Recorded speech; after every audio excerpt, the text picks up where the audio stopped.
남편이 세상을 떠난 뒤 저는 아들 민수와 며느리 유진이와 함께 살게 되었습니다. 처음에는 모든 것이 평화롭고 좋았습니다. 유진이가 어찌나 싹싹하던지 아침마다 어머님, 안녕히 주무셨어요 하며 밝게 인사하고 저녁이 되면 오늘 뭐 드시고 싶으세요? 하고 다정히 물어보곤 했거든요. 그때는 미처 몰랐습니다. 한 사람이 이토록 무섭게 변할 수 있다는 것을요. 변화는 서서히 아주 미묘하게 시작되었습니다. 인사할 때 눈을 마주치지 않는다거나 제가 말을 걸어도 대답이 짧아지는 그런 시기였습니다. 저는 그저 며느리도 스트레스가 있겠거니 하고 대수롭지 않게 넘겼어요. 시어머니와 함께 산다는 게 어디 쉬운 일이겠어요. 하지만 시간이 흐를수록 상황은 달라졌습니다. 저를 일부러 피하는 게 눈에 보일 정도였죠. 제가 부엌에서 요리를 하려고 하면 어머님, 전 따로 해 먹을게요 하면서 피하고 심지어 제가 거실에 앉아 있으면 방에서 나오지도 않았습니다. 그래도 참았습니다. 며느리 기분을 상하게 하면 아들이 힘들어질 테니까요. 아, 지금 생각해보니 그때부터 신호가 있었네요. 유진이의 그 눈빛이요. 처음엔 따뜻했던 그 눈이 점점 차갑게 변해가고 있었습니다. 마치 저를 귀찮은 짐짝 보듯이 말이에요. 그리고 1년이 지났을 무렵이었습니다. 그날은 평범한 저녁이었어요. 제가 된장찌개를 끓였는데 평소보다 조금 짜게 된 것 같더라고요. 사실 요즘 입맛이 변해서 간을 맞추기가 어려웠거든요. 나이가 들면 다들 그렇잖아요. 어머님, 이거 너무 짜요. 유진이가 젓가락을 탁 놓으며 말했어요. 목소리에 짜증이 가득했지만 저는 그저 미안하다고 했습니다. 아, 미안해. 다음엔 더 신경 써서 할게요. 그런데 갑자기 유진이의 태도가 돌변했습니다. 매번 이런 식이에요. 탁, 젓가락을 식탁에 내던지는 소리가 방 안에 울렸습니다. 저는 깜짝 놀라서 유진이를 바라봤어요. 그런데 그 얼굴이 제가 한 번도 본 적 없는 얼굴이었습니다. 눈은 시뻘겋게 충혈되어 있고 입꼬리는 기괴하게 비틀어져 있었거든요. 도대체 요리를 할 줄 아는 거예요? 모르는 거예요? 심장이 쿵 하고 내려앉는 것만 같았어요. 30년 넘게 가족들 밥을 해왔는데 이런 모욕적인 말을 들어본 적은 없었거든요. 진정해라. 엄마도 실수할 수 있는 거잖니. 민수가 유진이를 말렸지만 그녀는 흥분을 가라앉히지 못했어요. 진정해요. 매일 이런 음식을 먹는데 진정할 수 있겠어요. 그러고는 갑자기 일어나 식탁을 엎어버렸습니다. 그릇들이 바닥에 떨어지면서 깨지는 소리가 요란하게 났습니다. 된장찌개 그릇도 밥그릇도 산산조각이 났어요. 저는 그 순간 그 자리에 얼어붙었습니다. 이런 끔찍한 일이 우리 집에서 일어날 줄이야? 시발, 늙은 게 이게 음식이야. 그 말을 들었을 때 저는 제 귀를 의심했습니다. 설마 저한테, 며느리가 시어머니한테 그런 욕을. 유진아, 뭐 하는 짓이야? 민수가 소리쳤지만 유진이는 멈추지 않았어요. 오히려 저한테 달려들더니 제 머리채를 잡아챘습니다. 유진이의 손톱이 제 두피를 파고들었고 머리카락이 뽑혀나가는 고통이 느껴졌어요. 왜 이렇게 사냐고, 왜? 유진이가 제 머리를 흔들면서 소리쳤습니다. 저는 그 순간 정말 공포에 휩싸였습니다. 이 사람이 저를 어떻게 할지 알 수 없었거든요. 그만해. 민수가 유진이를 말리려고 했지만 역부족이었습니다. 유진이는 계속 제 머리채를 잡고 흔들었고 저는 속수무책으로 당할 수밖에 없었어요. 68살 늙은이가 젊은 여자에게 어떻게 대항하겠어요. 그런데 그 순간 제 안에서 무언가 뚝하고 끊어지는 것이 느껴졌습니다. 분노라는 말로는 부족한 온몸에 피가 거꾸로 솟는 것 같은 격한 감정이 치밀어 올랐어요. 평생을 인내하며 살았지만 이것만큼은 도저히 참을 수가 없었습니다. 이년아, 저도 모르게 소리가 터져 나왔어요. 그리고 유진이의 뺨을 힘껏 후려쳤습니다. 찰싹. 유진이가 비틀거리며 제 머리채에서 손을 놓았어요. 방 안이 순간 조용해졌습니다. 유진이는 뺨을 감싸주며 저를 믿을 수 없다는 표정으로 쳐다봤고 저는 제 손을 내려다봤어요. 손바닥이 얼얼했습니다. 엄마, 지금 유진이 때린 거예요. 민수의 목소리였습니다. 믿을 수 없다는 듯한 차가운 목소리였죠. 저는 민수를 바라봤어요. 제 아들이 제가 30년간 사랑으로 키운 바로 그 아들이 저를 그런 눈으로 바라보고 있었습니다. 실망과 분노가 뒤섞인 눈빛이었습니다. 그 순간 저는 알았습니다. 끝이구나. 우리가 가족이라는 이름으로 묶여있던 시간은 이제 완전히 끝이구나. 유진이가 울기 시작했어요. 손으로 뺨을 감싸고 훌쩍훌쩍 울더라고요. 그런데 그 울음소리를 들으면서 저는 이상하게도 후회가 되지 않았습니다. 오히려 속이 시원했다고 해야 할까요? 어머님이 어떻게 저한테 이러실 수가 있어요. 유진이가 눈물을 흘리며 말했어요. 그런데 그 말을 들으니 더 화가 치밀었어요. 내가 어떻게 이래? 내가 먼저 내 머리채를 잡고 욕을 했잖아. 그래도 어른이 어떻게? 어른한테는 예의를 지켜야 하는 거 아니에요. 저는 목소리를 높였습니다. 그런데 민수가 갑자기 일어나더니 저한테 다가왔어요. 뭔가 불길한 예감이 스쳤고 그 예감은 정확히 들어맞았습니다. 민수가 제 뺨을 쳤거든요. 찰싹. 제가 유진이를 때린 것보다 훨씬 세게. 머리가 옆으로 확 돌아갔고 귀에서 윙 하는 소리가 났습니다. 뺨이 불에 댄 듯 화끈거렸어요. 엄마. 그렇다고 유진이 뺨을 때리면 어떡해요? 민수가 소리쳤습니다. 제 아들이 저를 때리고 소리를 지르고 있었어요. 저는 그 순간 멍해졌습니다. 뺨이 아픈 것보다도 가슴이 무너져 내리는 것 같은 아픔이 더 컸어요. 제가 평생을 바쳐 키운 아들이 이제는 자기 어머니보다 아내의 비위를 더 중요하게 여기는 남자가 되어 있었던 겁니다. 민수야, 제가 간신히 말을 꺼냈지만 민수는 저를 외면했습니다. 유진이에게 다가가 괜찮아. 많이 아파? 하고 묻더라고요. 저는 그 장면을 보면서 깨달았습니다. 아, 이제 정말 끝이구나. 이 집에 더 이상 있을 이유가 없구나. 그날 밤, 저는 혼자 방에 누워 얻어맞은 뺨을 만져봤습니다. 아직도 얼얼했거든요. 그런데 신기하게도 눈물이 나지 않았어요. 오히려 마음이 차갑게 가라앉았다고 해야 할까요? 창밖을 보니 별이 보였습니다. 남편이 살아있을 때는 같이 별을 보곤 했는데 이제는 혼자네요. 여보, 우리 아들이 나를 때렸어. 혼자 중얼거렸어요. 남편이 들을 리는 없지만 그래도 말하고 싶었거든요. 30년을 키웠는데 결국 이렇게 되는구나. 그때는 몰랐어요. 이게 비극의 시작이라는 걸, 정말로 끔찍한 일들이 저를 기다리고 있다는 사실을 그때는 상상조차 하지 못했습니다. 하지만 한 가지는 확실했어요. 저는 더 이상 맞으면서 살지 않을 거라는 것, 그리고 언젠가는 반드시 이 모든 것을 되돌려줄 거라는 것. 그날 밤은 유난히 길었습니다. 뺨이 아파서 잠을 이룰 수가 없었거든요. 아니, 사실은 뺨이 아픈 게 아니라 마음이 아픈 거였어요. 제 아들에게 맞았다는 사실이 도저히 받아들여지지 않았습니다. 벽시계가 째깍째깍 소리를 냈어요. 새벽 3시가 넘었는데도 잠이 오지 않았습니다. 귀를 기울여 보니 거실에서 유진이와 민수가 속삭이는 소리가 들려왔어요. 오빠, 어머님 너무하지 않았어. 미안해. 엄마가 원래 그런 사람이 아닌데. 근데 이제 어떡하지? 같이 살기 힘들겠어. 그 뒤로는 잘 들리지 않았어요. 하지만 대충 짐작이 갔죠? 저를 어떻게 처리할지 의논하고 있는 거였어요. 그때부터였습니다. 제가 정말로 각오를 하게 된 건, 와, 이 아이들이 나를 가족으로 생각하지 않는구나. 그냥 귀찮은 짐짝으로 여기는구나.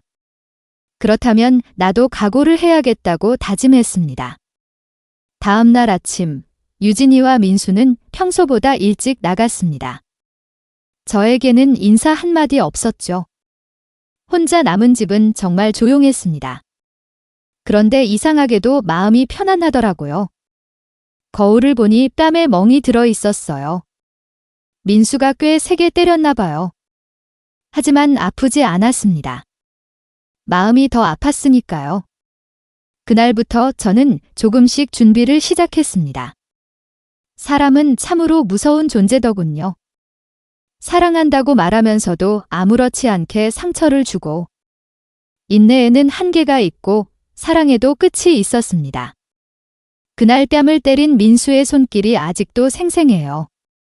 그리고 그 순간 제 마음속에서 무언가가 죽어버렸다는 걸 깨달았어요. 어머니라는 존재가 죽었고 시어머니라는 존재도 죽었습니다. 그 일이 있고 며칠이 지났어요. 집안 분위기는 완전히 바뀌었습니다. 유진이는 저와 눈도 마주치지 않으려 했고 민수는 어색하게 웃으며 아무 일 없었던 것처럼 행동하려 애썼어요. 하지만 저는 알고 있었습니다. 모든 게 돌이킬 수 없이 변해버렸다는 것을요. 며칠 동안은 그저 묵묵히 참았습니다. 평소처럼 밥을 차려주고 빨래를 해주고 청소를 했어요. 하지만 이제는 내가 왜 이런 일을 해야 하는지 이유를 모르겠더라고요. 셋째 날 저녁이었습니다. 어머님 유진이의 목소리는 평소와 달랐어요. 차갑고 단호했죠? 저는 설거지를 하다 말고 돌아봤습니다. 유진이가 식탁에 앉아 저를 바라보고 있었는데 그 표정이 마치 중대한 결심을 한 사람 같았어요. 말씀드릴 게 있어요. 심장이 덜컥했습니다. 뭔가 좋지 않은 이야기가 나올 것 같은 예감이 들었거든요. 저는 수건으로 손을 닦으며 식탁으로 갔습니다. 뭔데? 앞으로 저희가 어떻게 지낼지에 대해서 이야기해야 할 것 같아요. 유진이의 목소리는 정말 차가웠습니다. 마치 회사에서 회의하는 것처럼 감정이 전혀 실려 있지 않았죠. 저는 의자에 앉으며 마음을 다잡았습니다. 그래, 말해봐. 저희가 깊이 생각해 보았는데요. 저희라는 말에 가슴이 찔렸습니다. 언제부터 민수와 유진이가 저희가 되고 저는 그 밖의 사람이 된 걸까요? 이렇게 사는 건 서로에게 아무 도움이 안 되는 것 같아요. 무슨 뜻이야? 저는 일부러 평정심을 유지하려고 애썼어요. 하지만 손이 미세하게 떨리고 있었습니다. 어머님께서 따로 사시는 게 서로를 위해 좋을 것 같아요. 그 말을 들었을 때 저는 제 귀를 의심했습니다. 따로 살라고요? 며느리가 저를 쫓아내려는 것이었어요. 유진아, 그게 무슨...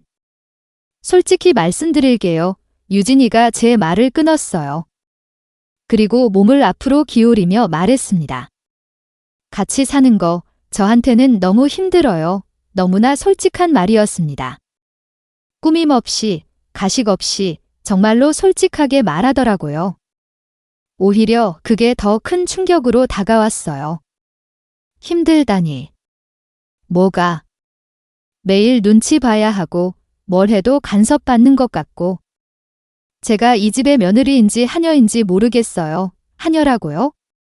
제가 언제 유진이를 하녀 취급했나요? 오히려 저는 항상 조심스럽게 대했는데. 내가 언제 너를... 어머님은 모르실 거예요. 하지만 저는 정말 힘들었어요. 유진이의 목소리에 눈물이 섞여 나왔습니다. 진짜 우는 건지 연기하는 건지 알 수 없었지만 어쨌든 눈물을 흘리고 있었어요. 그때 민수가 들어왔습니다. 회사에서 돌아온 모양이었는데 현관에서 신발을 벗는 소리가 들렸거든요. 무슨 일이야? 민수가 거실로 들어와 우리 둘을 번갈아 봤어요. 유진이가 우는 걸 보고는 당황한 표정을 지었죠. 유진아, 왜 울어? 어머님과 이야기하고 있었어요. 민수가 저를 쳐다봤습니다. 그 눈빛에 비난이 섞여 있는 것 같았어요. 마치 제가 유진이를 울렸다는 듯이 말이에요. 엄마, 무슨 일이야? 유진이가 나보고 따로 살라고 하네. 저는 최대한 담담하게 말했습니다. 하지만 목소리가 떨리는 건 어쩔 수 없었어요. 아무리 강한 척해도 가슴 한편이 무너져 내리고 있었거든요. 민수가 잠깐 침묵했어요. 그리고 깊은 한숨을 내쉬더군요. 사실은 뭐, 나도. 그게 좋을 것 같아 이 세상이 무너지는 것 같았습니다. 제 아들이 제가 30년간 사랑으로 키운 그 아들이 저를 쫓아내려고 하고 있었습니다. 민수야, 너까지. 엄마, 오해하지 마. 쫓아내려는 게 아니야. 그럼 뭔데? 그냥 서로 독립적으로 사는 게 좋을 것 같다고. 독립적이라고요. 68살 늙은이 보고 독립적으로 살라는 거였어요. 너희들에게 내가 짐이구나. 저는 중얼거렸습니다. 그런데 그 말이 생각보다 크게 나왔나 봐요. 민수가 깜짝 놀라더라고요. 엄마, 그런 뜻이 아니야. 그럼 무슨 뜻인데? 따로 살자는 게 그런 뜻 아니면 뭐야? 엄마가 더 자유롭게 사실 수 있을 거라고 생각해서. 자유롭게? 저는 헛웃음이 나왔습니다. 쓴웃음이었죠. 68살에 혼자 살면서 뭘 자유롭게 하라는 거야? 엄마 나이에도 할 수 있는 일이 많아. 취미 생활도 하고 친구들도 만나고. 민수의 말이 점점 설득력을 잃어갔습니다. 자기도 말하면서 억지스럽다는 걸 느끼는 것 같았거든요. 그래, 알겠다. 저는 갑자기 말을 끊었어요. 더 이상 들어봤자 소용없을 것 같았거든요. 언제까지 나가면 되는데. 민수와 유진이가 서로 눈을 마주쳤습니다. 아마 이런 반응을 예상하지 못했나 봐요. 엄마, 급한 건 아니고요. 언제까지? 저는 다시 물었습니다. 이번에는 더 차갑게 말했죠. 한 달 정도. 유진이가 조심스럽게 말했어요. 좋아. 한 달 후에 나갈게. 저는 자리에서 일어났습니다. 더 이상 할 말이 없었거든요. 엄마, 잠깐만. 민수가 저를 불렀지만 저는 돌아보지 않았습니다. 방으로 들어가 문을 닫았어요. 그날도 이런저런 생각을 했습니다. 정말 제가 짐이었던 모양이에요. 저 때문에 이 아이들이 힘들었던 거였죠. 생각해보니 그런 것 같기도 했어요. 제가 있으면 유진이가 자유롭게 행동하기 어려웠을 거고 민수도 아내와 둘만의 시간을 갖기 힘들었을 거예요. 하지만 그래도 이건 너무한 거 아닌가요? 다음 날 아침, 저는 일찍 일어나서 아침 식사를 차렸습니다. 평소처럼 된장찌개와 계란말이를 만들었죠. 그런데 기분이 이상하더라고요. 어쩌면 마지막으로 차려주는 밥일지도 모르는데 왜 이런 걸 하고 있나 싶었어요. 민수와 유진이가 방에서 나왔습니다. 둘 다 어색한 표정이었어요. 어머님, 아침 차려주셨네요. 유진이가 멋쩍게 말했습니다. 어제 그런 이야기를 해놓고 오늘은 또 예의를 차리는 거죠. 저는 짧게 대답했습니다. 더 이상 길게 말하고 싶지 않았거든요. 엄마, 어제 이야기는. 민수가 말을 꺼냈는데 저는 손을 들어 막았습니다. 됐다. 한 달 후에 나갈 테니까 걱정하지 마. 엄마, 그런 뜻이 아니라. 그럼 무슨 뜻인데? 저는 민수를 똑바로 바라봤습니다. 그랬더니 민수가 더는 말을 잇지 못하더라고요. 이야기 끝났으니까 밥이나 먹어. 그날부터 집안은 정말 조용해졌습니다. 서로 필요한 말만 했고 웃음소리는 들리지 않았어요. 마치 남남끼리 임시로 같은 집에 살고 있는 것 같았죠. 저는 그 시간 동안 여러 가지를 생각했습니다. 어디서 살아야 할까? 어떻게 살아야 할까? 그런 현실적인 문제들을 말이에요. 그런데 며칠 후 정말 충격적인 일이 일어났습니다. 집에 등기우편이 하나 왔거든요. 발송인이 법무사 사무소였습니다. 이상하다 싶어서 뜯어봤는데 그 안에 들어있던 건 집 등기부등본이었어요. 그런데 집명의가 유진이 앞으로 되어 있는 거예요. 손이 부들부들 떨렸습니다. 이게 무슨 일인가 싶어서 다시 확인해 봤는데 틀림없었어요. 제 명의였던 이 집이 유진이 명의로 바뀌어 있었습니다. 유진이는 제가 등기부등본을 들고 있는 걸 보더니 얼굴이 하얗게 질렸어요. 어머님, 이게 뭐야? 저는 종이를 흔들며 물었습니다. 목소리가 떨려 나왔어요. 설명드릴게요. 설명. 내 집이 언제부터 내 집이 됐어? 어머님, 진정하세요. 내 집을 훔쳐가 놓고 진정하라고 그때 민수가 뛰어들어왔습니다. 아마 제 고함 소리를 듣고 온 모양이었어요. 엄마, 무슨 일이야? 너도 알고 있었지. 저는 민수를 노려봤습니다.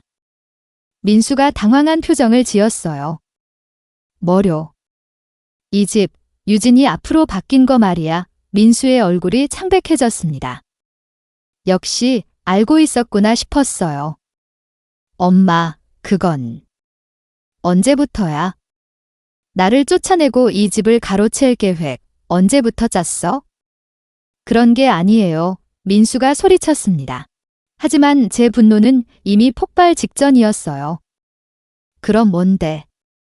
내가 모르는 사이에 집 명의를 바꿔놓고 이제 와서 나가라고 하는 게 가로채는 게 아니면 뭔데? 엄마, 사정이 있었어요. 무슨 사정? 장인어른이 빚이 좀 있어서 그 순간 모든 퍼즐 조각이 맞춰지는 듯 했습니다. 사돈의 빚 때문에 제 집에 손을 댄 거였어요. 그리고 이제는 저까지 쫓아내려는 거고요. 그래서 내 집을 담보로 잡았다는 거야? 담보가 아니라 명의만. 저는 헛웃음이 나왔습니다. 기가 막혀서 웃음이 나온 거예요. 명의만 바꿔놓고 나를 쫓아내면 그게 도둑질이랑 뭐가 달라. 유진이가 갑자기 울기 시작했어요.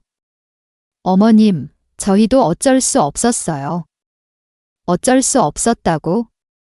아버지가 빚쟁이들한테 쫓기고 있어요. 이 집밖에는 방법이 없었어요. 그 말을 들으니 더 화가 치밀었습니다. 자기들 사정 때문에 제 집을 가져가면서 어쩔 수 없었다니요. 그럼 나한테 먼저 말을 했어야지. 말씀드렸으면 반대하셨을 거잖아요. 그래도 나한테 말했어야지. 내 집인데. 어머님도 가족이잖아요. 가족이 어려우면 도와줘야 하는 거 아니에요. 저는 유진이를 차갑게 바라봤습니다. 가족? 가족을 속이는 게 가족이야? 그럼 이건 내 허락받고 명의를 바꾼 거야. 유진이가 대답하지 못했어요. 모든 걸 알 것 같았습니다. 처음부터 끝까지 저를 이용해서 이 집을 차지하려는 계획이었다는 걸. 나는 가족이 아니라 그냥 명의자였구나. 제가 중얼거린 그 말에 아무도 대답하지 못했습니다. 그날 저는 정말 분노도 느꼈고 서러움도 느꼈고 배신감도 느꼈습니다.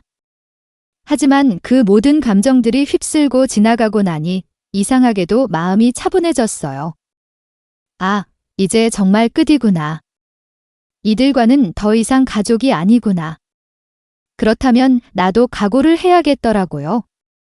가족이 아니라면 저도 더는 가족처럼 대할 필요가 없으니까요. 그날 밤부터 저는 진짜 계획을 세우기 시작했습니다. 단순히 집을 나가는 계획이 아니라 진짜 복수 계획을 말이에요. 그 일이 있은 후 그들은 더 이상 저를 속일 필요가 없다고 생각했나 봐요. 아예 대놓고 행동하기 시작했거든요. 다음 날 아침 유진이가 태연하게 말했습니다. 어머님, 이제 슬슬 원룸이라도 보러 다니시는 게 좋을 것 같네요. 뻔뻔하기 짝이 없더라고요. 어제까지만 해도 저를 위해서라더니 이제는 아예 노골적으로 나가라는 거였어요. 그래, 고맙다. 저는 의외로 차분하게 대답했습니다. 사실 마음속으로는 다른 계획을 세우고 있었거든요. 어머님이 그렇게 받아들이시니 다행이에요. 유진이의 얼굴에 안도감이 스쳐 지나갔습니다. 아마 제가 울고불고 매달릴 줄 알았나 봐요. 나도 혼자 살고 싶었어.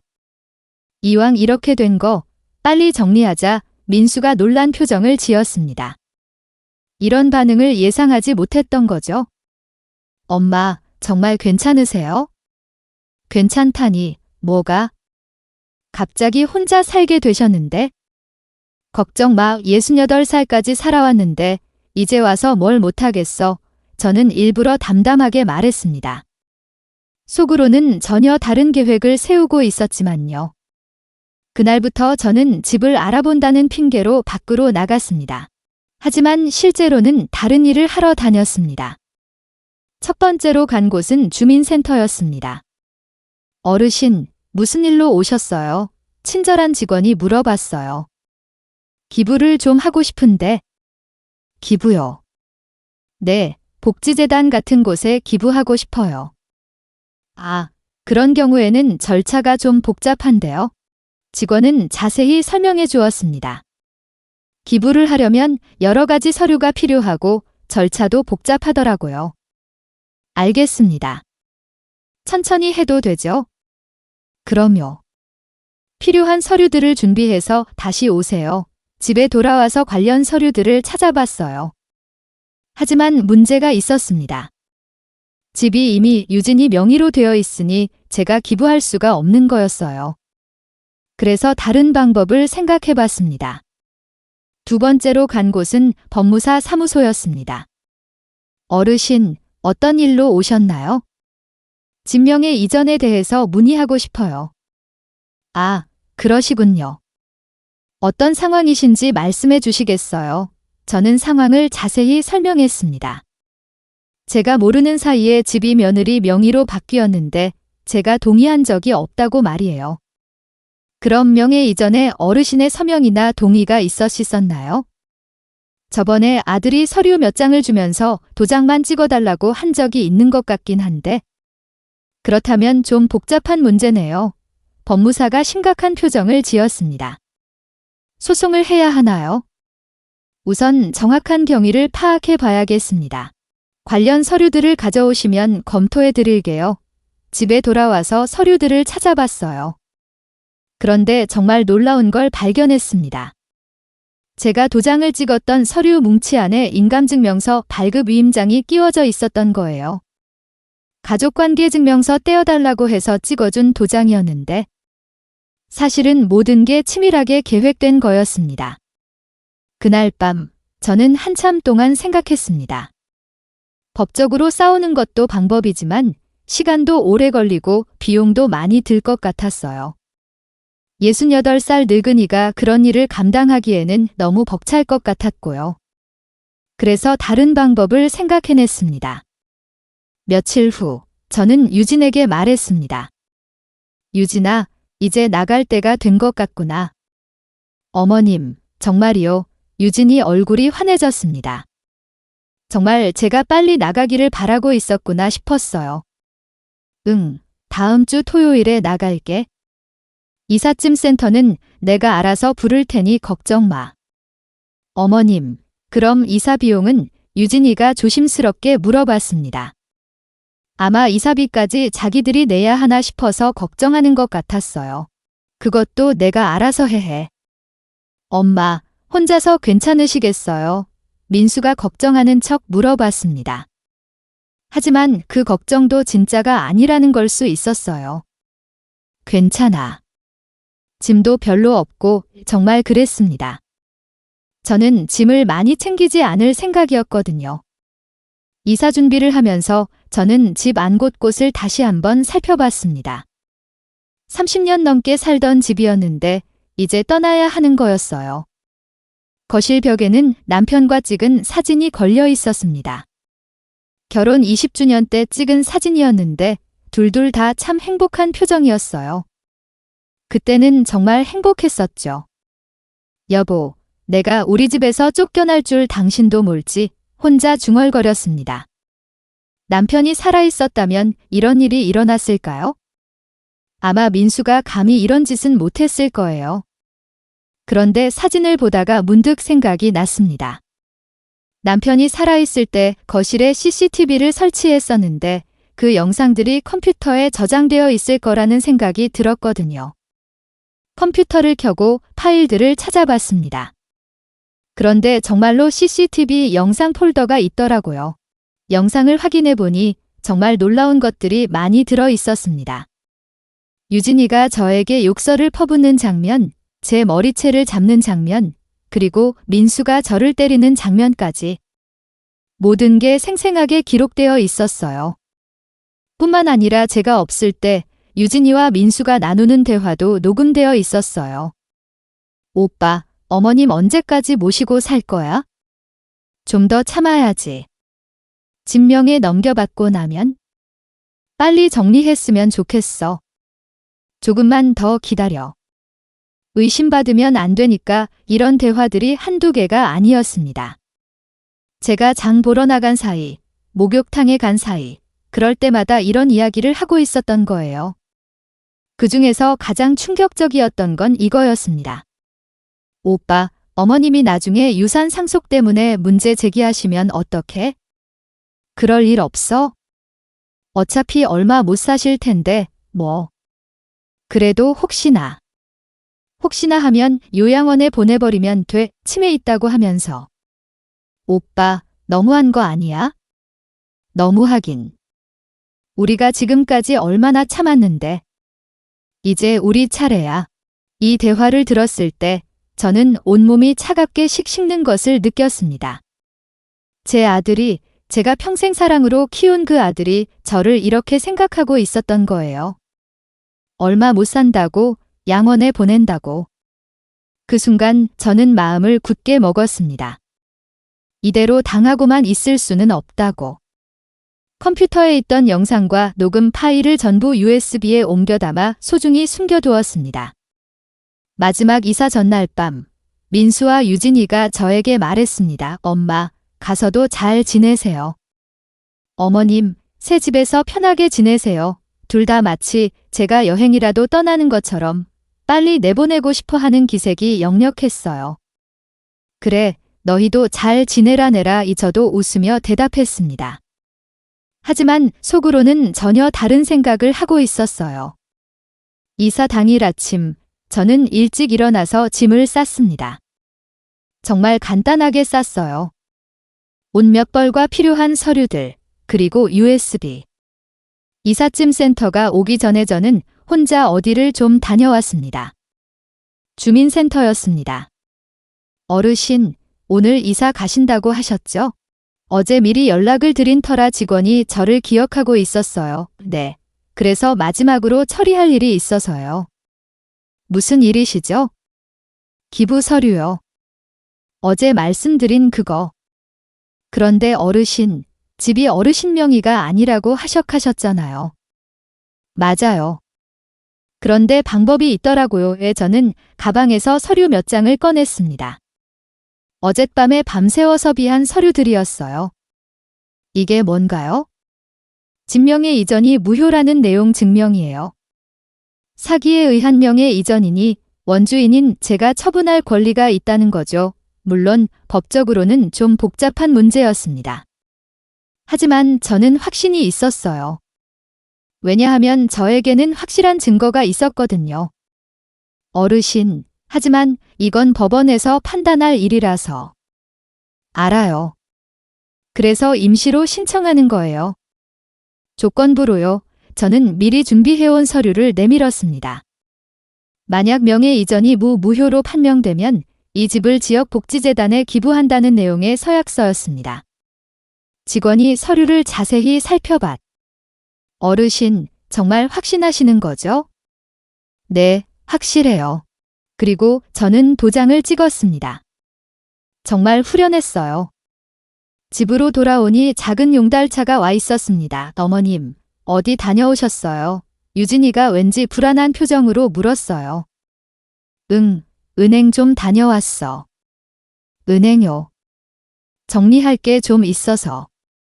이사 가면 은행도 바꿔야 하잖아. 아, 그렇죠. 유진이가 안도의 한숨을 내쉬었습니다. 짐을 다 싣는 데는 30분도 채 걸리지 않았어요. 정말 단출했거든요. 엄마, 정말 이것뿐이에요. 민수가 놀란 표정으로 물어봤어요. 응, 나이 들면 짐도 줄어드는 거야? 그래도 너무. 괜찮아. 필요한 건 새로 사면 돼. 저는 태연하게 말했습니다. 어차피 오래 있을 곳이 아니었거든요. 용달차에 짐을 싣고 저는 마지막으로 집안을 둘러봤습니다. 30년 넘게 살던 집, 이제 정말 떠나는 거였어요. 엄마, 잘 가요. 어머님, 건강하세요. 민수와 유진이가 현관까지 나와 배웅했습니다. 둘 다 환한 표정이었어요. 정말 제가 떠나는 게 기뻤나 봐요. 너희들도 잘 살아라. 저는 마지막으로 그렇게 말하고 차에 올라탔습니다. 차가 출발하면서 집이 점점 멀어졌어요. 그런데 이상하게도 아쉽지 않더라고요. 오히려 시원했습니다. 할머니, 목적지가 어디라고 하셨죠? 네, 신도시 쪽이요. 주소는? 제가 이사간 곳은 정말 작은 원룸이었습니다. 보증금 500만 원에 월세 40만 원, 제 나이에는 좀 초라한 집이었죠. 하지만 상관없었어요. 어차피 임시 거처였거든요.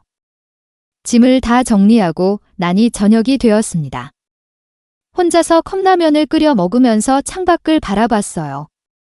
이제 정말 시작이구나. 제 복수가 이제 막 시작되는 거였어요. 그날 밤, 저는 휴대폰으로 전화를 걸었습니다. 첫 번째는 법무사 사무소였어요. 안녕하세요. 며칠 전에 상담받았던 김복휘입니다. 아, 어르신, 어떻게 지내세요? 명예 이전 무효 소송 진행하고 싶어요. 그러시군요. 그런데 확실한 증거가 있습니다. 아주 확실한 걸로요. 두 번째는 지역 방송국이었습니다. 시청자 제보받는 곳 맞나요? 네, 맞습니다. 노인 학대 관련해서 제보하고 싶은 게 있어서요. 어떤 내용인가요? 며느리가 시어머니를 폭행하고 집에서 쫓아낸 사건이에요. 영상 증거도 있습니다. 세 번째는 민수 회사였습니다. 안녕하세요. 김민수 씨 어머니인데요. 아, 어머님, 안녕하세요. 우리 민수가 회사에서 어떻게 지내는지 궁금해서 전화드렸어요. 민수 씨는 정말 모범적인 직원입니다. 그래요. 그럼 다행이네요. 그런데 혹시 직장 내 윤리 강령 같은 게 있나요? 윤리 강령이요? 네, 부모나 가족에 대한 의무 같은 거 말이에요. 전화를 다 끊고 나니 마음이 한결 가벼워졌어요. 이제 정말 시작이었습니다. 그동안 당하기만 했던 김복희는 끝났고 이제는 되돌려주는 김복희가 시작되는 거였어요. 창밖으로 별이 보였습니다. 남편이 있을 때 같이 보던 별들이었어요. 여보, 이제 시작이에요. 우리 아들에게 인생의 쓴맛이라는 제대로 된 교육을 시켜줄 때가 온 것 같아요. 혼자 중얼거리면서 저는 내일의 계획을 세우기 시작했습니다. 정말 흥미진진한 일들이 기다리고 있을 것만 같았거든요. 새 집에서의 첫 주는 정말 바빴습니다. 겉으로는 새로운 환경에 적응하는 평범한 할머니처럼 보였겠지만 사실 저는 제 인생에서 가장 치밀한 계획을 세우고 있었어요. 법무사 사무소에는 매일 전화를 걸었습니다. 안녕하세요. 김복휘입니다. 명예 이전 무효 소송 준비는 어떻게 되고 있나요? 어르신, 보내주신 증거 자료가 생각보다 훨씬 강력네요. CCTV 영상과 녹음 파일들이 정말 결정적입니다. 그럼 승산이 있다는 말씀이시죠? 충분히 승산이 있습니다. 다만 시간이 좀 걸릴 수 있어요. 괜찮아요. 천천히, 하지만 확실하게 하고 싶어요. 저는 급하지 않았습니다. 천천히, 그리고 확실하게 하고 싶었거든요. 방송국에도 계속 연락했습니다. 시청자 제보를 받는다고 하셨는데 언제쯤 방송에 나갈 수 있나요? 어르신, 사연이 정말 충격적이네요. 다음 주 우리 동네 이슈 코서 다뤄볼 예정입니다. 그럼 영상도 방송되나요? 네, 어르신께서 동의해 주신다면 모자이크 처리해서 방송하겠습니다. 좋아요. 그렇게 해주세요. 이런 식으로 조금씩 떡밥을 뿌려놨어요. 그런데 놀라운 일이 일어니다. 민수가 제게 전화를 했거든요. 엄마, 잘 지내세요? 일주일 만에 처음 받는 아들의 전화였습니다. 응, 잘 지내고 있어? 새 집은 어때요? 불편한 건 없고요. 괜찮아. 혼자 살기엔 딱 좋아. 엄마. 그때 일은 정말 죄송해요. 갑자기 사과를 하더라고요. 무슨 바람이 불었나 싶었어요. 뭘 죄송해. 엄마를 때린 거 정말 죄송해요. 괜찮아. 별일 아니었어. 저는 일부러 담담하게 말했습니다. 엄마, 다시 같이 살면 안 될까요? 정말 놀랐습니다. 갑자기 같이 살자고 하다 유진이도 많이 반성하고 있어요. 엄마한테 너무 심했다고. 그래. 네, 그래서 다시 집으로 돌아와 주시면. 민수야, 저는 아들의 말을 끊고 불렀습니다. 응, 엄마. 너 지금 왜 그래? 갑자기 같이 살자고 하고. 일주일 전에는 빨리 나가라고 닥달하더니 민수가 잠깐 말이 없었습니다. 엄마, 그냥. 엄마가 혼자 계시니까 걱정되어서요. 거짓말이었습니다. 분명히 다른 이유가 있을 거라고 생각했어요. 괜찮아. 나 혼자서도 잘 살고 있어? 엄마, 그래도. 그리고 너희들 짐짝은 이제 사양이야. 엄마, 그런 말 마시고. 왜, 사실이잖아. 민수가 한숨을 쉬었습니다. 엄마, 제발. 집으로 돌아와 주세요. 정말 간절한 목소리였어요. 뭔가 급한 일이 생긴 게 틀림없었어요. 왜 그렇게 급해? 급한 게 아니라? 민수야, 엄마한테 거짓말하는 거니? 거짓말이 아니에요. 그럼 갑자기 왜 이래? 민수가 또 침묵했습니다. 뭔가 말하고 싶은데 말할 수 없는 눈치였어요. 엄마, 일단 한 번만 와주시면 안 될까요? 갈 일 없어? 엄마. 할 말 있으면 전화로 해. 그리고 전화를 끊어버렸습니다. 그날 저녁, 유진이도 전화를 했습니다. 어머님, 안녕하세요. 목소리가 예전과 완전히 달랐어요. 정말 조심스럽고 공손했죠? 어머님, 그때는 정말 죄송했어요. 뭘? 제가 너무 심했어요. 어머님한테 그렇게 해서는 안 되는 거였는데 비상했습니다. 일주일 전까지만 해도 빨리 나가라고 재촉하던 사람이 갑자기 이러니까요. 그래, 알겠다. 어머님, 다시 집으로 돌아와 주시면 안 될까요? 민수와 똑같은 말을 하더라고요. 어머님이 계셔야 이 집이 집 같아요. 일주일 전까지만 해도 내가 불편하다고 했잖아. 그건 제가 잘못 생각했어요. 갑자기 생각이 바뀌었어? 네, 어머님이 안 계시니까 정말 허전해요. 거짓말인 티가 역력했습니다. 유진아, 너도 뭔가 숨기는 거 있지? 숨기는 거요? 아니에요. 갑자기 태도가 이렇게 180도 바뀌었어. 태도가 바뀐 게 아니라 제가 정신을 차린 거예요. 정신을 차렸다고? 네, 어머님이 얼마나 소중한 분인지 이제야 깨달았어요. 정말 뻔뻔한 거짓말이었습니다. 그럼 진명이는 어떻게 할 건데? 다시 돌려놓을 거야. 갑자기 이 질문을 던졌습니다. 그랬더니 유진이가 당황하더라고요. 그건 좀 복잡한 문제라서. 복잡해. 뭐가 복잡해? 저희 아버지 빚 문제 때문에. 그럼 집은 내 명의로 그대로 두고 나만 돌아오라는 거야. 유진이가 말을 못하더라고요. 유진아, 솔직히 말해. 왜 갑자기 나보고 돌아오라고 하는 거야? 정말로. 어머님이 그리워서. 거짓말. 거짓말이 아니에요. 유진이 목소리가 높아졌어요. 그러더니 갑자기 울기 시작했습니다. 어머님, 저희가 정말 잘못했어요. 제발 돌아와 주세요.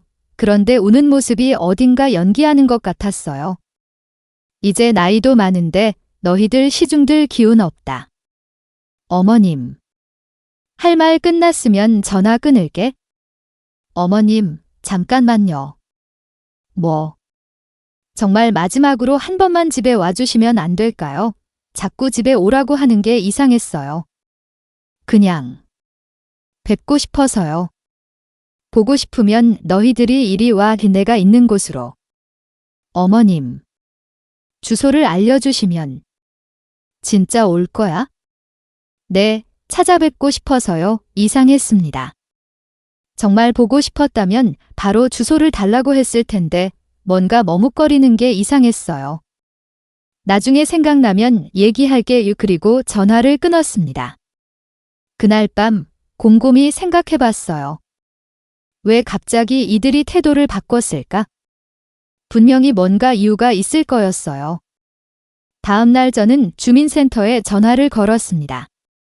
안녕하세요. 며칠 전에 집기부 서류를 접수한 김복희입니다.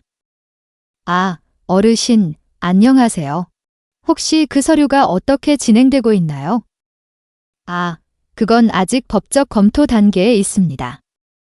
혹시 다른 사람이 그 내용을 알 수 있나요? 네. 무슨 말씀이신지. 예를 들어서 누군가 재산 기부 관련해서 문의를 한다거나. 아, 그런 문의는 없었습니다만 이상했습니다. 그럼 도대체 민수와 유진이는 어떻게 알았을까? 그때 갑자기 한 가지 생각이 떠올랐어요. 혹시 누군가 저를 감시하고 있는 건 아닐까? 창밖을 내다봤습니다. 그런데 정말로 이상한 차 한 대가 아파트 앞에 계속 주차되어 있더라고요. 어제부터 본 차였습니다. 저는 조심스럽게 밖으로 나가봤어요. 그리고 그 차에 가까이 가봤는데 차 안에 사람이 앉아 있었습니다. 창문을 똑똑 두드렸어요. 누구세요? 창문이 내려가면서 중년 남자가 고개를 내밀었어요. 여기서 뭐 하세요? 아, 그냥. 잠깐 쉬고 있었습니다. 어제부터 계속 여기 계시던데 그 남자가 당황했어요. 혹시 누가 시켜서 저를 지켜보고 있는 거예요? 아, 그런 게 아니라. 그럼 뭐예요? 남자가 갑자기 차 시동을 걸더니 급하게 떠나버렸습니다. 아, 정말로 저를 감시하고 있었구나.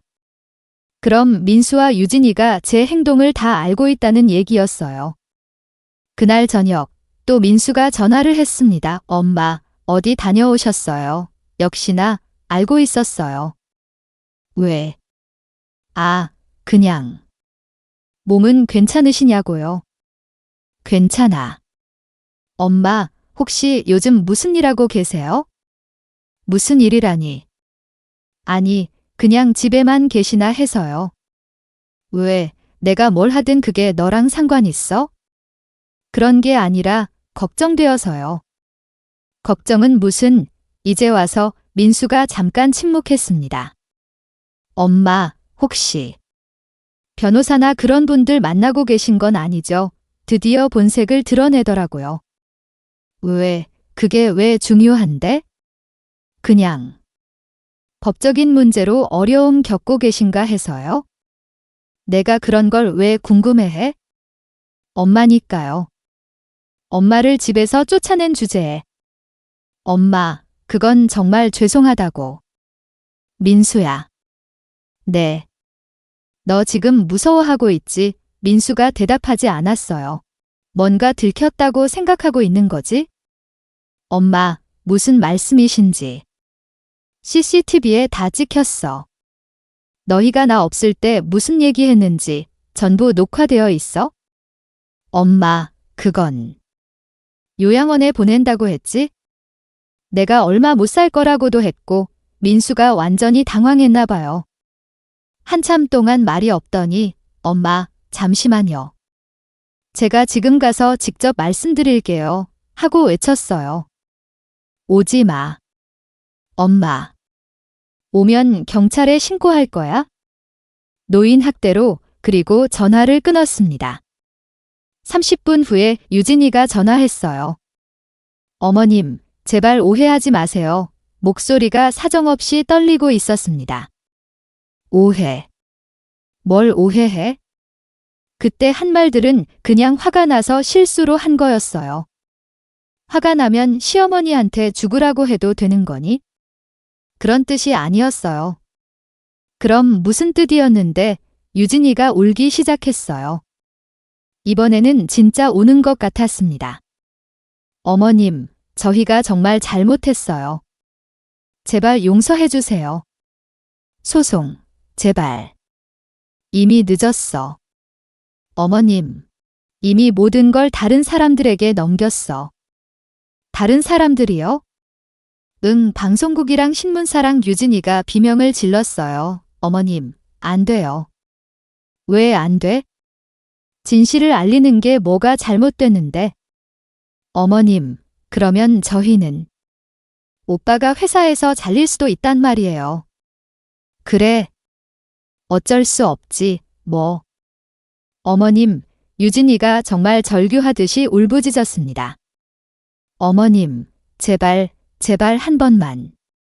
내가 왜 그래야 하는데? 저희가 뭐든지 할게요, 뭐든지. 늦었다고 했잖아. 이미 다 진행된 일이야. 사실 아직 방송이 나간 것도 아니고 신문에 난 것도 아니었어요. 하지만 저는 일부러 그렇게 말했습니다. 그러다 저희 망하면 어머님이 책임지실 거예요. 너희가 나한테 한 짓을 생각해봐. 그리고 나도 너희들처럼 이기적으로 한번 살아볼란다. 그리고 전화를 끊었습니다. 그날 밤 저는 정말 속이 시원했습니다.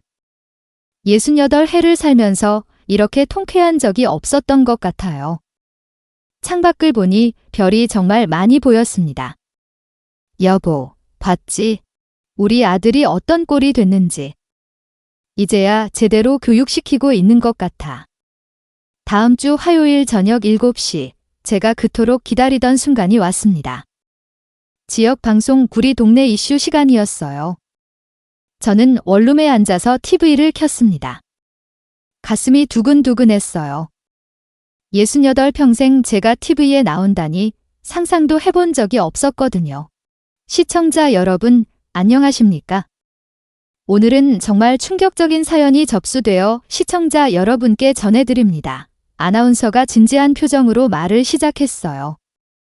며느리의 폭언과 폭행에 시달리다 집에서 쫓겨난 한 어르신의 사연입니다. 드디어 시작되었어요. 화면에는 저희 집 거실이 나왔습니다. CCTV 영상이었죠. 물론 얼굴은 모자이크 처리되었지만 상황은 생생하게 전해졌습니다. 유진이가 제 머리채를 잡고 씨발, 늙은 개, 라고 소리치는 장면, 그리고 민수가 저를 때리는 장면까지 모든 게 그대로 방송되었습니다. 이 영상은 피해자이신 어르신께서 직접 제보해 주신 것으로 가정 내 노인 학대의 심각성을 여실히 보여주는 사례입니다. 아나운서의 목소리도 떨리고 있었어요. 아마 이런 영상을 보는 게 처음이었나 봐요.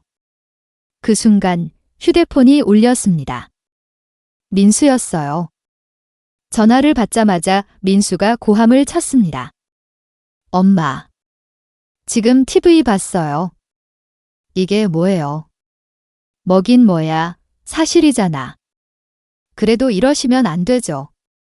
회사에서 난리가 났단 말이에요. 회사 사람들이 다 알아봐요. 그래. 다행이네. 다행이라고요? 응, 내가 어떤 놈인지 다들 알게 됐으니까. 엄마, 민수가 울먹이는 소리가 들렸어요. 왜 이러시는 거예요, 정말. 이제 시작인데 뭘 그래? 시작이라고요?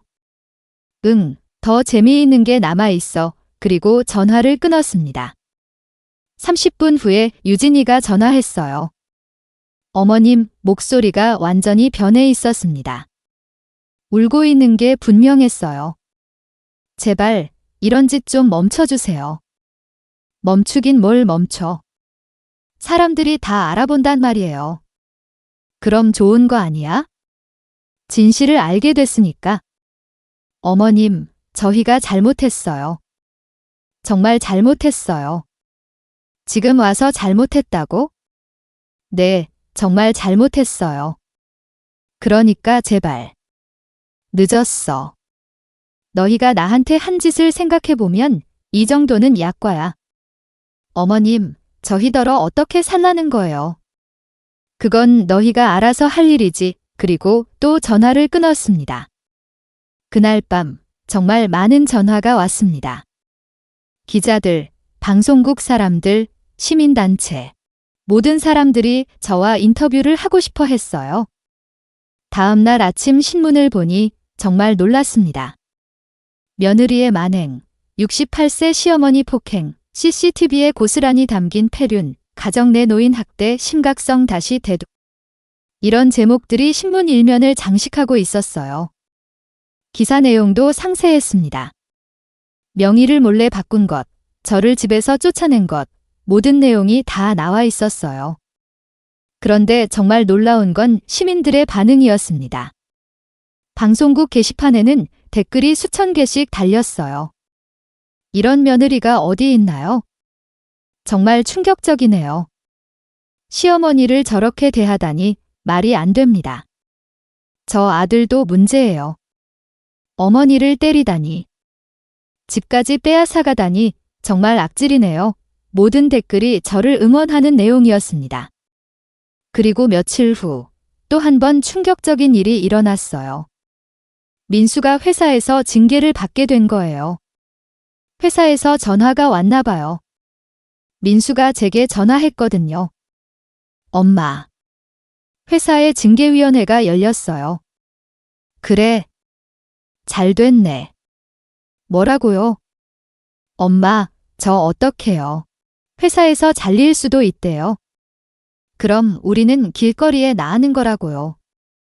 왜? 내가 한 일의 결과잖아. 엄마, 정말 이러실 거예요? 그럼 저는 어떻게 살아요? 내가 알아서 해야지. 민수가 엉엉 울기 시작했습니다. 30이 넘은 아들이 어머니한테 전화해서 우는 모습이라니 참 한심했어요. 엄마, 저 정말 죽고 싶어요. 죽지 마, 살아서 고생해야지. 내가 나한테 한 짓을 생각해봐. 이 정도는 약과야. 그리고 전화를 끊었습니다.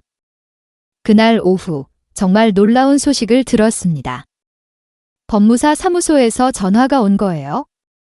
어르신, 좋은 소식이 있습니다. 무슨 소식인데요? 진명의 이전 무효 판결이 났습니다. 정말이요? 네, 사기에 의한 명예 이전이므로 원상복구하라는 판결입니다. 그럼 집이 다시 제 명의로 돌아온다는 말씀이시죠? 네, 맞습니다. 정말 기뻤습니다. 제 집을 되찾는 거였으니까요. 그런데 어르신, 한 가지 더 말씀드릴 게 있습니다. 뭔데요? 어르신께서 예전에 신청하신 기부 서약건이 효력을 발휘하게 됩니다. 그렇죠. 정말 기부하실 건가요? 네, 그럴 겁니다. 그럼 민수 씨와 유진 씨는 집어줘야 할 텐데요. 법무사가 잠시 침묵했습니다. 어르신, 정말 확실하신 거죠? 네, 확실해요. 그날 저녁, 민수가 먼저 전화했습니다. 엄마, 진명이가 다시 엄마 앞으로 돌아온다면서요? 응. 그럼 저희가 계속 살아도 되죠? 안 돼. 왜요? 그 집 기부했어. 기부요. 어디에? 지역복지재단에. 민수가 비명을 질렀습니다. 엄마. 그럼 저희는 어디서 살아요? 나도 몰라. 엄마가 저희 보고 나가라고 했을 때는 생각 안 했어. 민수가 말이 없었습니다. 엄마, 그럼 저희는 정말. 그래래. 너희들도 한번 당해봐. 길거리에 나앉는 기분이 어떤 건지. 엄마, 제발. 이제 너희는 내 자식 아니고 나도 너희 엄마 아니야. 그리고 전화를 끊었습니다. 다음 날 정말로 집행이 시작되었습니다. 복지재단에서 사람들이 와서 집을 인수했고 민수와 유진이는 짐을 싸야만 했어요. 유진이가 마지막으로 전화했습니다. 어머님, 정말 이러실 거예요? 저희더러 길거리에 나앉으라는 거예요? 그래. 어머님은 원룸이라도 구해두셨잖아요. 너희도 구하면 되잖아. 어머님, 저희는 돈이 없단 말이에요. 왜 없어? 돈 벌어서 살면 되지? 어머님, 유진이가 절규했습니다. 어머님, 저희가 정말 잘못했어요. 제발 한 번만 용서해 주세요. 용서. 내가 나한테 용서를 구할 자격이 있어 유진이가 대답하지 못했습니다. 너희는 보고 나가라고 했으면서 이제 와서 용서해달라고? 이미 다 끝난 일이야. 그리고 마지막으로 전화를 끊었습니다. 그날 저녁 뉴스에서 보도가 나왔습니다. 노인 학대 피해자, 가해자인 아들 며느리가 살던 자신의 집을 복지재단에 기부하기로 결정. 가해자인 아들과 며느리는 집에서 나가야 하는 상황이 되었습니다. 네티즌들은 이 일을 두고 정의로운 어머니, 사이다 복수라며 저를 응원하고 있었습니다. 그날 밤 창밖을 바라보며 생각여. 이제 정말 끝이구나. 모든 복수가 끝났구나. 민수와 유진이는 이제 길거리에서 자신들이 한 일의 대가를 치르게 될 거예요. 그리고 저는 이제 정말 자유로워졌습니다. 68해 만에 처음으로 아무에게도 눈치 보지 않고 아무에게도 맞지 않고 아무에게도 속지 않고 살 수 있게 된 거예요. 여보, 봤지? 우리 아들이 어떻게 됐는지 지금 저는 작은 원룸에 앉아서 이 이야기를 마무리하고 있습니다. 창밖으로는 따뜻한 봄 햇살이 들어오고 라디오에서는 잔잔한 음악이 흘러나옵니다. 정말 평화로워요. 이렇게 조용하고 평화로운 시간을 보낸 게 언제였는지 기억조차 나지 않습니다. 아무도 저에게 소리치지 않고 아무도 저를 때리지 않고 아무도 저를 속이지 않는 이 시간이 많아 소중한지 매일 느끼고 있어요. 그동안 무슨 일이 있었냐고요? 민수와 유진이는 정말로 길거리에 나앉았습니다. 처음 며칠 동안은 마트 앞 벤치에서 밤을 보냈다고 들었어요. 추운 겨울이었는데 말이에요. 이웃분들이 가끔 소식을 전해주시거든요. 복혜 씨, 아들 며느리가 정말 고생하고 있다던데. 그래요. PC방에서 밤을 보내기도 하고 찜질방을 전전하기도 하고. 참 딱해 보이던데요. 그렇군요의 저는 담담하게 대답했습니다. 그래도 자식인데 너무 매정한 거 아니에요? 아무리 그래도 자식은 자식이잖아요. 어떤은 이렇게 말씀하시기도 해요. 그 자식이 저를 어떻게 대했는지 아세요? 혼자 있는 게 외로울 순 있어요.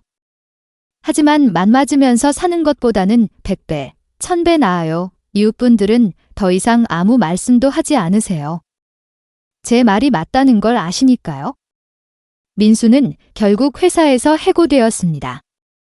징계위원회에서 가족에 대한 기본적인 도리를 지키지 않은 사람이 회사 업무 제대로 할 수 있겠느냐며 징계 해고 결정을 내렸다고 해요. 유진이도 직장을 구하지 못하고 있어요. 방송에 나온 영상 때문에 어디를 가도 취업이 안 된다고 하더라고요. 가끔 길에서 마주칠 때가 있습니다. 둘 다 완전 이전이 초라해진 모습이에요. 이 추운 겨울에 얇은 옷을 입고 얼굴은 해쓱해져서요. 처음에는 저를 보면정을 하려고 했어요. 엄마, 제발.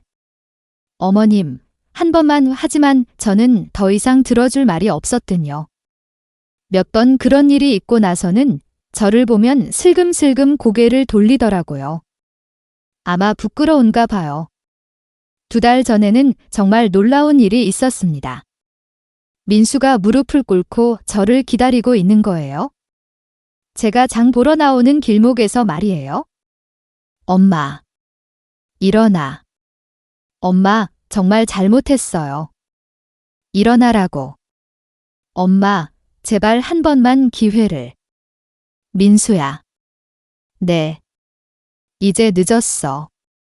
내가 내 뺨을 때렸을 때 그때가 마지막 기회였어. 이민수가 울기 시작했습니다.